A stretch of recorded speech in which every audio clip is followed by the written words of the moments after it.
قرآن کریم کے مطالعے سے اور حدیث رسول پر نگاہ دوڑانے سے کبھی کبھی سامنے کچھ ایسی چیزیں آ جاتی ہیں کہ جس کی توضیح، جس کی تفسیر بہت ضروری ہوتی ہے۔ اگر قرآن کریم کے حوالے سے بات کی جائے تو قرآن کریم کے اندر اللہ رب العالمین نے کچھ ایسے رموز، کچھ ایسے نکات، کچھ ایسے اہم بیانات ذکر کیے ہیں کہ جب ان کے معنی، مطلب، مفاہیم اور تفاسیر کو دیکھا جائے تو لگتا ہے کہ انسان سے بہت بڑی بھول ہوئی ہے، اور انسان حقیقت میں اگر دیکھا جائے تو وہ عبادات جیسے معاملات میں پابندی کے ساتھ رہ کر بھی بہت بڑی غلطیوں میں بھی مبتلا ہے۔ کیونکہ اللہ رب العالمین نے سورہ بقرہ کے اندر فرمایا کہ یا ایھا الذین آمنوا، کہ اے وہ لوگوں جو ایمان لائے ہو، لا تبطلوا صدقاتکم، اپنے صدقوں کو، اپنے حسنات کو، اپنے اچھائیوں کو، اپنی نیکیوں کو برباد مت کرو، بالمن والاذی، احسان جتا کر اور تکلیف دے کر کے۔ اللہ رب العالمین نے دو چیزوں کا ذکر کیا کہ اپنی نیکیوں کو، اپنے صدقات کو، اپنے اچھائیوں کو اور اپنے عبادات کو احسان جتا کر اور تکلیف دے کر کے برباد نہ کرو۔ اگر انسان صدقہ و خیرات کرتا ہے، اگر انسان اچھے اعمال کرتا ہے، اگر انسان عبادات کا پابند ہے تو اس پر اللہ رب العالمین کا شکر ادا کرنا چاہیے، لیکن وہیں غور یہ کرنی چاہیے کہ اللہ رب العالمین کے لیے جب ہم عبادات کرتے ہیں، جب نیکیاں کرتے ہیں، تو نیکیاں کرنے کے بعد کیا ہماری اچھائیاں اور نیکیاں اللہ کے در میں اور اللہ کی بارگاہ میں محفوظ بھی ہوتی ہے یا نہیں؟ ہماری نیکیاں، ہماری اچھائیاں اللہ رب العالمین کے یہاں مستقل طور پر محفوظ ہے یا نہیں؟ یا ایسا تو نہیں کہ ہم ایک طرف نیکیاں کرتے جا رہے ہیں اور دوسری طرف ہماری نیکیاں برباد ہوتی جا رہی ہیں، ایک طرف ہم محنت کرتے جا رہے ہیں اور دوسری طرف ہماری محنت کا جو ثمرہ ہے، ہمارے محنت کا جو پھل ہے اور محنت کا جو بدلہ ہے وہ کہیں رائے گا اور بیکار تو نہیں جا رہا ہے۔ اس پر بھی توجہ دینے کی ضرورت ہے۔ نیکیاں کرنا آسان ہے، نیکیاں کرنا آسان ہے، لیکن ان نیکیوں کی حفاظت قیامت تک محفوظ رکھنا بڑا مشکل ہوتا ہے۔ نیکیاں کرنا آسان ہے، لیکن ان نیکیوں کی حفاظت کرنا بہت مشکل کام ہوتا ہے۔ اسی لیے اللہ رب العالمین نے کہا کہ یا ایھا الذین آمنوا لا تبطلوا صدقاتکم بالمن والاذی، کہ ایمان والو اپنی نیکیوں کو احسان جتا کر اور دوسروں کو تکلیف دے کر کے برباد نہ کرو، اپنی نیکیوں کو خراب نہ کرو۔ اور یہ احسان جتلانا، اگر ہم نے کسی کی مدد کی ہے، اگر ہم نے کسی کو کپڑا پہنایا، اگر ہم نے کسی کو دکھ سکھ میں ساتھ دیا اور پھر بعد میں اسی اچھائیوں کو گنانا، دوسروں کے سامنے بیان کرنا، احسان جتلانا، تو اتنا جان لیجئے وہ ساری اچھائیاں اور نیکیاں برباد، اور پھر احسان جتلانے کا الگ سے گناہ، نیکیاں کر کے گناہ ملتی ہیں، سمجھ لیجئے۔ اور دوسری چیز، ہم عبادات گزار ہیں، ہم زکوٰۃ ادا کرتے ہیں، ہم صدقہ و خیرات کرتے ہیں، نیکیوں کے کاموں میں بڑھ چڑھ کر حصہ لیتے ہیں، الحمدللہ، لیکن اگر ہمارے ایک طرف عبادات ہیں اور دوسری طرف اذا ہے، جسے اللہ نے اذا کا اذا، یعنی ہمارے کیریکٹر سے، ہمارے اخلاق سے، ہمارے کردار سے، ہماری زبان سے، ہمارے ہاتھ اور پیر سے اگر کسی بھائی کو، کسی پڑوس کو، کسی انسان کو تکلیف پہنچتی ہے تو پھر یہ بھی یاد رکھیے کہ انسان کے حسنات کو برباد کرنے کے لیے کافی ہے انسان کی نیکیاں خراب ہونے کے لیے یہ چیزیں کافی ہیں. اسی لیے دو چیزوں کا سورہ بقرہ میں اللہ رب العالمین نے بڑے تفصیل کے ساتھ بیان کیا کہ یا ایھا الذین آمنوا لا تبطلوا صدقاتکم بالمن والاذی. یہی ہے من اور اذی، احسان اور دوسروں کو تکلیف دینا. اسی وجہ سے اب اگر حدیثوں کی طرف آیا جائے، حدیثوں کی طرف پلٹے ہم اور صحابہ کی زندگی میں تھوڑا 1450 سال پیچھے جائے اور اللہ کے رسول کے اس جملے کو یاد کرے جس میں صحابہ کو جمع کر کے محمد رسول اللہ صلی اللہ علیہ وسلم نے کہا تھا اتدرون ما المفلس، اتدرون ما المفلس.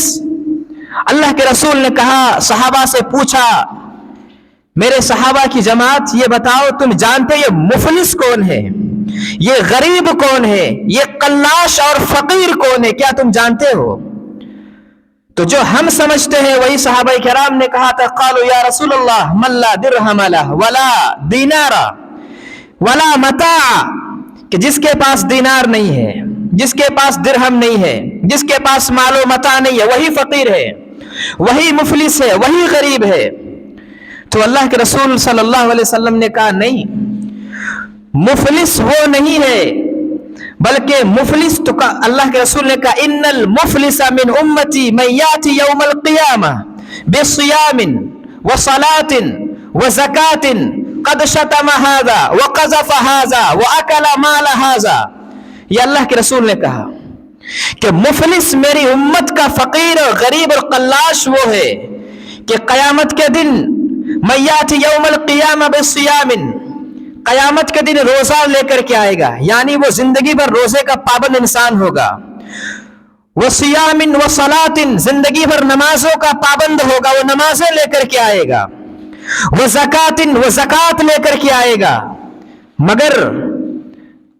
پھر اللہ کے رسول نے کہا قد شتم ھذا، کسی کو گالی دیا ہوگا. وقد قذف ھذا، کسی پر الزام لگایا ہوگا، تہمت لگائی ہوگی. وقد اکل مال ھذا، کسی کا مال کھایا ہوگا. یہ کون کہہ رہے ہیں؟ اللہ کے رسول صلی اللہ علیہ وسلم. یعنی میری امت کا مفلس اور میری امت کا ذلیل انسان وہ ہوگا قیامت کے دن کہ نماز کا پابند انسان ہے،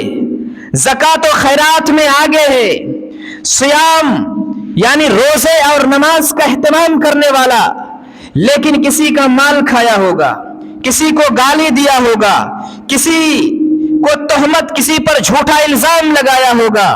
تو پھر اللہ کے رسول صلی اللہ علیہ وسلم کہہ رہے ہیں کہ ہر ایسے انسان کل قیامت کے دن جمع ہوں گے. وہ انسان جمع ہوگا جس کو گالی دیا گیا ہے، وہ انسان جمع ہوگا جس کا مال کھایا گیا ہے، وہ انسان جمع ہوگا جس کے اوپر الزام، جھوٹا الزام لگایا گیا ہے. اور پھر اللہ رب العالمین اس انسان کی جو روزے، نماز، زکات، حج لے کر کے آیا ہوگا، ان کی نیکیوں کو اٹھا کر کے ان مظلوم اور بیچارے لاچاروں پر دیا ہوگا. دنیا میں جس کو ذلیل کیا ہے اس کی جو زکات اور حج لے کر کے آیا، اس کی نیکیاں اٹھا کر اس کو دے دی جائیں گی. اس انسان کو نیکیاں دی جائیں گی جس کو دنیا میں گالی دیا گیا تھا، اس انسان کو نیکی دے دی جائے گی جس پر الزام لگایا گیا تھا، اس انسان کو اٹھا کر نیکی دے دی جائے گی جس کا مال ناجائز طریقے سے ہڑپا گیا اور کھایا گیا تھا، اس انسان کو نیکیاں دی جائیں گی. اور جب وہ انسان میات یوم القیامہ بصیام وصلاۃ وزکاۃ وقد شتم ھذا واکل مال ھذا وقذف ھذا، وہ انسان جو روزے، نماز، حج جب ان کی ختم ہو جائے گی تو پھر اس انسان کی جو مظلوم انسان ہوگا اس کی گناہ کو اٹھا کر اس کے اوپر لاد دیا جائے گا. یہ ہے مفلس، یہ ہے غریب اللہ اور اس کے رسول کی نگاہ میں. ہماری نگاہ میں تو غریب وہ ہے جس کے پاس درہم نہیں ہے، جس کے پاس دولت نہیں ہے، جس کے پاس بنگلے نہیں ہے، جس کے پاس گاڑی نہیں ہے، جس کے پاس رہنے کے لیے مکان نہیں، جس کے پاس کھانے کے لیے اچھے سامان نہیں ہے. ہماری اور آپ کی نگاہ میں غریب وہ ہے. لیکن اصل غریب اور اصل مفلس جو رسول اللہ صلی اللہ علیہ وسلم نے بتائی صحابہ کرام کو کہ من یاتی یوم القیامہ بصیام وصلاۃ وزکاۃ، کہ روزے، نماز، زکات لے کر کے آتا ہے. اس کا مطلب یہ ہے لوگوں کہ ہماری زندگی کی یہ عظیم قربانیاں، ہماری زندگی کی یہ اہم عبادات اور ہماری زندگی کا یہ قیمتی سرمایہ جو بڑی محنت سے حاصل کرتے ہیں، خون پسینے کی کمائی سے کمایا ہوا دولت جب ہم اللہ کی راہ میں قربان کرتے ہیں، اپنے نیند جیسی چیزوں کو قربانی دے کر کے، ٹھنڈی گرمی کو چھوڑ کر کے جب اللہ کے گھر میں آتے ہیں، اور پھر بھوک اور پیاس کو برداشت کر کے جب ہم روزے رکھتے ہیں، تو اگر انسان چاہتا ہے کہ اس کی حفاظت ہو اور ان نیکیوں کی اللہ کی نگاہ میں قدر ہو، اور چاہے کہ کل قیامت کے دن ہماری یہ نیکیاں ہمیں دیکھنے کو ملے، ان کا بدلہ ملے، تو پھر یہ چیزوں سے بچنا چاہیے۔ قد اکل مال ھذا، کسی کے مال کھانے سے، قد شتم ھذا، کسی کو گالی دینے سے، وقذف ھذا، کسی پر جھوٹا الزام لگانے سے بچنا چاہیے۔ اگر یہ تین چیزیں اگر ہماری زندگی میں ہیں تو پھر یاد رکھیے کہ ہم ایک ایسے بالٹی میں پانی بھر رہے ہوتے ہیں جس کے نیچے چھید ہوتا ہے، زندگی بھر اس میں کبھی پانی دکھائی نہیں دے گا۔ نیکیاں کرتے جائیں گے، نیکیاں بہتی جائیں گی، نیکیاں کرتے جائیں گے، نیکیاں خراب ہوتی جائیں گی۔ اسی لیے کہا کہ نیکیاں کرنا تو آسان ہے، لیکن نیکیوں کی حفاظت کرنا بڑا مشکل ہوتا ہے، نیکیوں کی حفاظت کرنا بڑا مشکل ہوتا ہے لوگوں۔ اسی وجہ سے اگر قرآن کریم کے اندر پھر سے پلٹا جائے، اور اللہ رب العالمین جیسے کہ سورہ فرقان کے اندر کہہ رہا ہے کہ وَقَدِمْنَا إِلَى مَا عَمِلُوا مِنْ عَمَلٍ فَجَعَلْنَاهُ هَبَاءً مَنْثُورًا، بڑا افسوس ہوتا ہے لوگوں، بہت دکھ ہوتا ہے۔ اللہ رب العالمین کہہ رہا ہے کہ وَقَدِمْنَا إِلَى مَا عَمِلُوا مِنْ عَمَلٍ فَجَعَلْنَاهُ هَبَاءً مَنْثُورًا۔ سوچ جانتے ہیں کہ ان کے بارے میں اللہ رب العالمین کہہ رہا ہے؟ اللہ رب العالمین کہہ رہا ہے کہ ہم ایسے انسان کے عمل کی طرف آئیں گے، ایسے انسان کی عمل کی طرف آئیں گے جو زندگی بھر نیکیاں کیا ہوگا، جو بڑا تہجد گزار سے لے کر، عبادت گزار سے لے کر، صیام و صلاۃ و زکوٰۃ، حج و عمرہ سے لے کر زندگی بھر کی نیکیاں کیا ہوگا، اور پھر اللہ رب العالمین کیا کہہ رہا جانتے ہیں؟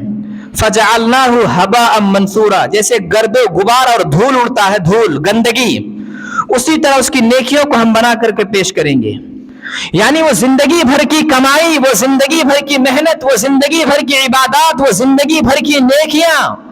پل بھر میں رب العالمین ہباء منصورا، یعنی گرد و غبار اور دھول بنا کر کے پروردگار اڑا دے گا۔ وہ زندگی بھر کی کمائی، 70 سال 80 سال کی محنت کی عبادات کو پل بھر میں اللہ رب العالمین ذرہ ذرہ کر کے اڑا دے گا۔ اور جانتے ہیں کیوں؟ بس یہی کارن ہے جو اللہ کے رسول نے کہا، قد شتم ھذا وقد قذف ھذا وقد اکل مال ھذا، کہ کسی کو گالی دیا ہے تو کسی کو مارا ہے تو کسی کو الزام ہے تو کسی کا مال کھایا ہے۔ تو یہ ایسی عبادات، یہ ایسی زہریلے اثرات ہیں، یہ ایسی مضر اور ایسی یہ دیمک ہے جو نیکیوں کو اندر سے کھوکھلا کرتی ہیں اور انسان کو احساس نہیں ہوتا ہے۔ یہ زہریلی کیڑے ہیں جو انسان کی نیکیوں کو برباد کرتی ہیں۔ اسی وجہ سے اگر سب سے پہلے تو انسان کو چاہے کہ اللہ کا شکر ہے کہ اللہ نے ہمیں عبادت کا اگر پابند بنایا ہے، اللہ کا شکر کریں کہ اللہ نے آپ کے ہاتھوں سے نیک کام کی توفیق دی ہے، اللہ کا شکر کریں کہ آپ کے ہاتھوں سے اللہ رب العالمین کسی کی مدد کرتا ہے، اللہ کا احسان جتائیں کہ اللہ نے آپ کو بڑا بنایا ہے تاکہ آپ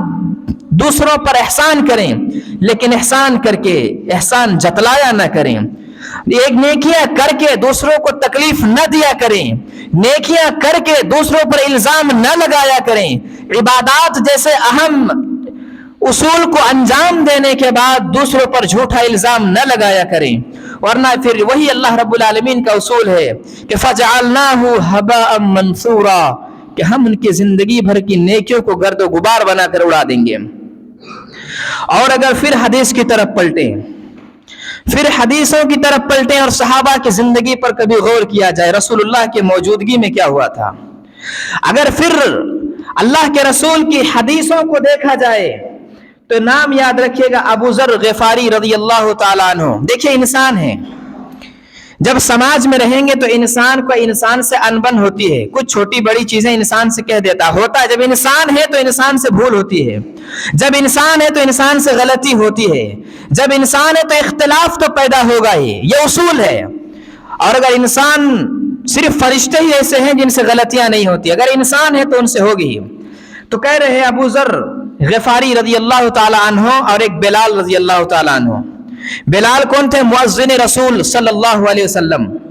وہ بلال رضی اللہ تعالیٰ عنہ سب جانتے ہیں کہ بلال رضی اللہ تعالیٰ عنہ کالے تھے، اور حدیث میں آتا ہے کہ کوئلے سے زیادہ کالے تھے. تو ابو ذر غفاری رضی اللہ تعالیٰ عنہ صحابی رسول ہیں، اور مؤذن رسول صلی اللہ علیہ وسلم یعنی بلال رضی اللہ تعالیٰ عنہ مؤذن رسول ہیں، اور ابو ذر غفاری محبوب رسول ہیں، یعنی رسول کے بہت پسندیدہ انسان تھے. ان دونوں میں تھوڑی سی انبن ہو گئی، اختلاف ہو گیا، تھوڑا سا اختلاف ہو گیا. تو ابو ذر رضی اللہ تعالی عنہ نے ایک جملہ کہا تھا، یعنی ایک جملہ کہا تھا بلال رضی اللہ تعالیٰ عنہ کو غصے سے تھوڑا کہہ دیا تھا. کہا تھا یبن السوداء،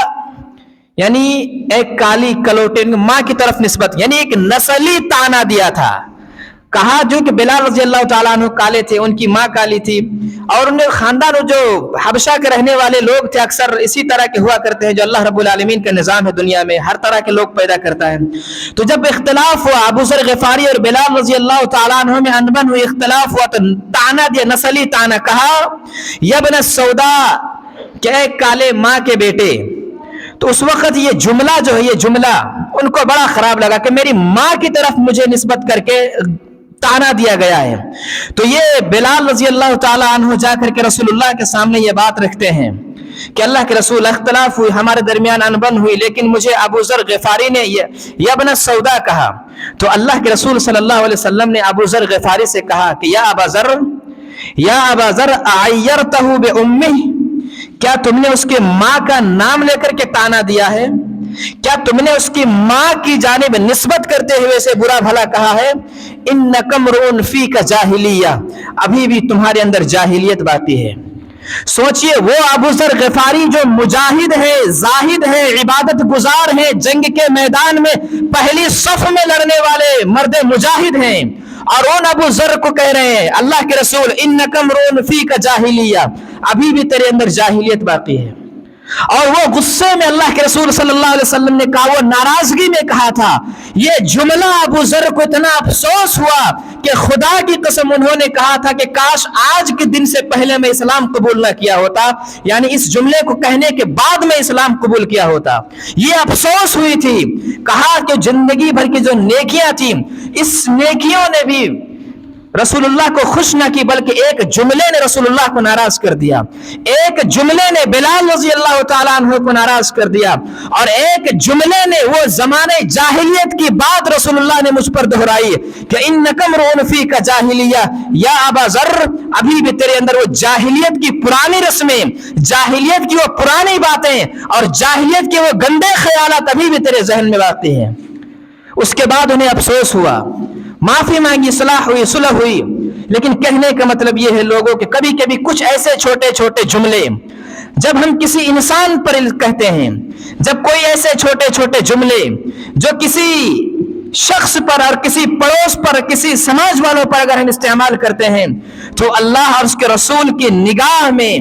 اتنی بڑی بات ہوتی ہے، اتنی بڑی بات ہوتی ہے وہ کہ شاید وہ ہماری نیکیوں کو برباد کرنے کے لیے کافی ہے، شاید وہ ہماری نیکیوں کو کھوکھلا کرنے کے لیے کافی ہے. اسی لیے لوگوں چاہیے کہ اگر پروردگار ہمیں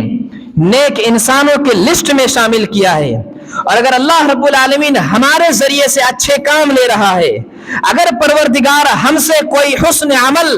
حسنات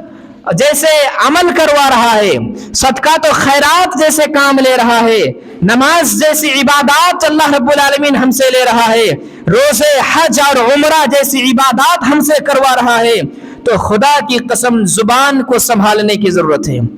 خدا کی قسم زبان کو سنبھالنے کی ضرورت ہے، ورنہ یہ ساری چیزیں من یہ بھی زبان سے ہوتا ہے، اذا یہ تکلیفیں زبان سے صرف کہے جانے والے جملے انسان کی نیکیوں کو برباد کر دیتی ہیں. اسی لیے غور و فکر کرنی چاہیے. اور قرآن میں اگر غور کیا جائے، قرآن کے آیات پر اور حدیث رسول کی سیرت پر اگر کبھی غور و کیا جائے تو آپ کو بہت سارے ایسے جملے ملیں گے. اور صحابی رسول صلی اللہ علیہ وسلم اگر کبھی صحابہ کی زندگی کو بھی دیکھا جائے تو صحابہ میں بھی انبن ہوئی تھی، اختلاف ہوتا، لیکن اختلاف ہونے کے بعد وہ فوراً اپنی غلطیاں تسلیم کرتے، اختلاف ہونے کے بعد فوراً وہ صلح کرتے، اختلاف ہونے کے بعد فوراً وہ آپس میں سمجھوتا کر لیتے، وہ آپس میں ان تمام چیزوں کا خیال رکھا کرتے اور جانتے کہ رسول اللہ کی ناراضگی کا صاف مطلب یہ ہے کہ انسان کی نیکیاں برباد ہیں۔ اسی لیے چاہیے لوگوں کہ کچھ ایسے چھوٹے چھوٹے کام، کچھ ایسے چھوٹے چھوٹے الزامات، کچھ ایسے چھوٹے چھوٹی چیزیں جو ناجائز طریقے سے لیا جائے، ناجائز طریقے سے کہا جائے، ناجائز طریقے سے کھایا جائے، یہ انسان کی نیکیوں کو برباد کر دیتی ہیں۔ اس قرآن کا پیغام ہے، یہ اللہ اور اس کے رسول کا اصول ہے۔ اسی لیے کہا جاتا ہے کہ حقوق العباد کا معاملہ، یعنی بندوں کا، انسانوں کا، سماج کا جو آپس کا جو معاملہ، یہ جتنا سخت ہے، اس سے سخت معاملہ کوئی نہیں ہے، اس سے سخت معاملہ کوئی نہیں ہے۔ سمجھ لیجئے، یہ آپ یہ سمجھ سکتے ہیں کہ شرک کے بعد اللہ رب العالمین کے ساتھ کسی کو شریک بنانے کے ساتھ اگر دنیا میں سب سے بڑا گناہ کوئی ہوگا تو یہ حقوق العباد ہے۔ جس طرح شرک کے بارے میں کہا کہ اللہ تشرک باللہ، اسی طرح کہ ان الشرک لظلم عظیم، جس طرح شرک ایک بہت بڑا گناہ ہے، اسی طرح سمجھیے حقوق العباد جو ہے اس کا تعلق بہت گہرا ہے، بہت گہرا ہے، بہت گہرا ہے۔ لوگوں اس پر غور کرنی چاہیے اور زندگی میں تھوڑا ہوش کے ناخن لینے چاہیے۔ اور ایک نام یاد رکھیے گا، اسامہ بن زید رضی اللہ تعالیٰ عنہ، اسامہ بن زید رضی اللہ تعالیٰ عنہ، یہ نام یاد رکھیے۔ یہ جانتے ہیں رسول اللہ صلی اللہ علیہ وسلم کے اتنے محبوب انسان تھے، اتنے پسند کرتے تھے اللہ کے رسول یہ اسامہ بن زید کو بیٹے کہہ کر کے بلایا کرتے تھے۔ سوچے، اسامہ بن زید بیٹے کہہ کر کے بلایا کرتے تھے رسول اللہ صلی اللہ علیہ وسلم، اتنے پسندیدہ شخص تھے۔ غزوہ چل رہا تھا، جنگ چل رہی تھی، لڑائی چل رہی تھی، لڑائی چلتے چلتے جب ایک انسان کا پیچھا کیا تھا اسامہ بن زید نے رضی اللہ تعالیٰ عنہ، انہوں نے جب پیچھا کیا تھا ایک انسان کو، جب کسی انسان کے اوپر انہوں نے تلوار اٹھائی تو انہوں نے کلمہ پڑھا تھا، اس انسان نے جس کو مارنے والے تھے انہوں نے کلمہ پڑھا لا الہ الا اللہ، لیکن اسامہ بن زید رضی اللہ تعالیٰ عنہ نے سوچا کہ شاید یہ ڈر کی وجہ سے یا پھر کوئی معاملہ ہے بچنے کے لیے انہوں نے اسے پڑھا، اس کے بعد ان کو قتل کر دیا تھا۔ تو جانتے ہیں اللہ کے رسول صلی اللہ علیہ وسلم کو جو افسوس ہوا تھا اس وقت، انہوں نے کہا تھا کہ یا اسامہ اقتلتہ بعد ان قال لا الہ الا اللہ، یا اسامہ اقتلتہ بعد ان قال لا الہ الا اللہ، کیا تم نے لا الہ الا اللہ کہنے کے بعد بھی اس کو قتل کیا تھا؟ تو یہ جملہ انہوں نے کہا تھا لم اکن اسلمت منذ اليوم، انہوں نے بھی یہ جملہ کہا تھا خدا کی قسم کاج آج تک میں مسلمان نہ ہوا ہوتا، یعنی اتنی بڑی نعمت کو بھی انہوں نے ٹھکرایا تھا، کہا کاش آج کے دن تک میں مسلمان نہ ہوا ہوتا، یعنی ان کے آج کے دن کے بعد اگر میں مسلمان ہوتا یہ جملہ تو سننے کو نہ ملتا۔ اور اتنی ناراضگی، اور رسول اللہ صلی اللہ علیہ وسلم اتنے ناراض تھے ان سے اس معاملے کی وجہ سے، کہا تم نے اتنا بڑا کام کیا، اللہ ہی تمہیں معاف کرے، اللہ ہی تمہیں معاف کرے۔ یعنی سوچے زندگی بھر کے مجاہد، رسول کے پیارے، اور زندگی میں صف اول میں رہنے والے نمازی، اور صف اول میں جنگ کے میدان میں رہنے والے، اور دنیا کے ہر نیکیوں میں مر مٹنے والے سے جب ایک بھول ہوتی ہے تو اللہ کے رسول کہتے ہیں اب تمہارا معاملہ اللہ کے ہاتھ میں ہے، تمہارا معاملہ اللہ کے ہاتھ میں ہے۔ تو کبھی کبھی لوگوں اسی یاد رکھیے کہ نام ایسے بہت ہیں، اگر نام دیکھا جائے کہ زندگی کے آخر میں پوری زندگی محنت کی ہے، 60 سال 70 سال، اور انہوں نے آخر میں کوئی ایسی غلطیاں کی ہیں کہ ان کی ساری نیکیاں برباد ہونے کے لیے وہی غلطی کافی ہے۔ بہت سے ایسے نام ہیں، بہت سے حدیثوں کی کتابوں میں اگر کبھی پڑھا جائے تو بہت سے ایسے نام ملیں گے۔ اسی لیے کہا جاتا ہے لوگوں نیکیوں کی حفاظت کریں، نیکیوں کی حفاظت کریں، لوگوں نیکیوں کی حفاظت بہت ضروری ہے۔ اللہ رب العالمین ہم سے اچھے کام لے رہا، اچھی بات ہے۔ اللہ رب العالمین ہم سے حج کروا رہا، اچھی بات ہے۔ عمرہ کروا رہا، اچھی بات ہے۔ اللہ رب العالمین ہمیں اتنا طاقت دیا ہے کہ ہم زکوٰۃ دیں، اتنا طاقت دیا ہے صدقہ و خیرات کریں، اللہ نے اتنی طاقت دیا ہے کہ ہم لوگوں کی مدد کریں، تو پھر اس کے بعد اپنے زبان کو، اپنے کیریکٹر کو، اپنے اصول کو سنبھالنے کی ضرورت ہے، اپنے اصول کو سنبھالنے کی ضرورت ہے، لوگوں اپنے نیم اور قانون کو سنبھالنے کی ضرورت ہے، ورنہ یہ ساری نیکیاں برباد ہو جاتی ہیں۔ اور یہ حدیث رسول سے ثابت ہے، اور بہت سارے لوگوں کی نیکیاں برباد ہو رہی ہے۔ اس لیے اللہ نے قرآن میں بیان کیا، اس لیے بیان کیا تاکہ آنے والے لوگ ایسی غلطی نہ کریں، آنے والی نسلیں، قیامت تک پیدا ہونے والے انسان ایسی غلطیاں نہ کریں کہ جن چھوٹی چھوٹی غلطیوں کی وجہ سے پچھلی قومیں ہلاک ہو چکی ہے، جن چھوٹی چھوٹی غلطیوں کی وجہ سے پہلے کے بڑے بڑے عبادت گزار برباد ہو چکے ہیں، جن چھوٹی چھوٹی نیکیوں کی وجہ سے زندگی بھر کی کمائی لوگوں کی برباد ہو چکی ہے، ایسے چھوٹے چھوٹے کام نہ کیے جائیں کہ جس سے اللہ اور اس کے رسول ناراض ہوتے ہوں۔ اسی لیے زندگی میں کوشش کریں، لوگوں کوشش یہی کریں کہ اگر نیک کام ہو تو حفاظت کی دعا کریں، اگر نیک کام ہو تو استمرار کی دعا کریں، اگر آپ سے اچھے کام ہو رہے ہوں تو اس پر یہ کوشش کریں کہ کوئی ایسا کام نہ کریں، کوئی ایسا عمل نہ کریں کہ ہماری پھر یہ نیکیاں کسی کام کی نہ آئیں گی۔ اللہ رب العالمین سے دعا یہی ہے کہ پروردگار ہمیں قیامت کے دن ان مفلسوں میں شامل نہ کرنا جس میں ایک بڑی تعداد موجود رہے گی۔ بار الہ کل قیامت کے دن ہمیں ان ذلیل رسواؤں میں شامل نہ کرنا جس کی ایک بڑی جماعت اللہ رب العالمین کے بائیں جانب کھڑی رہے گی، ایسے لوگوں میں شامل نہ کرنا۔ پروردگار ہمیں ایسے لوگوں میں شامل نہ کرنا جن کی زندگی بھر کی عبادتیں کھوکھلا ہو جائیں گی، اور پروردگار ہمیں ایسے لوگوں میں شامل نہ کرنا جنہیں سودا اور جنہیں کالے اور جنہیں اللہ اور اس کے نگاہ اللہ اور اس کے رسول کی نگاہ میں بڑے ذلیل ہے، ایسے لوگوں میں شامل نہ کرنا۔ پروردگار ہم سے تو نیک کام لے اور ہماری نیکیوں کی حفاظت فرما، ہمیں ہر طرح کے خرافات سے، شرک سے، بدعات سے پروردگار بچائے رکھنا۔ آمین۔ تقبل یا رب العالمین۔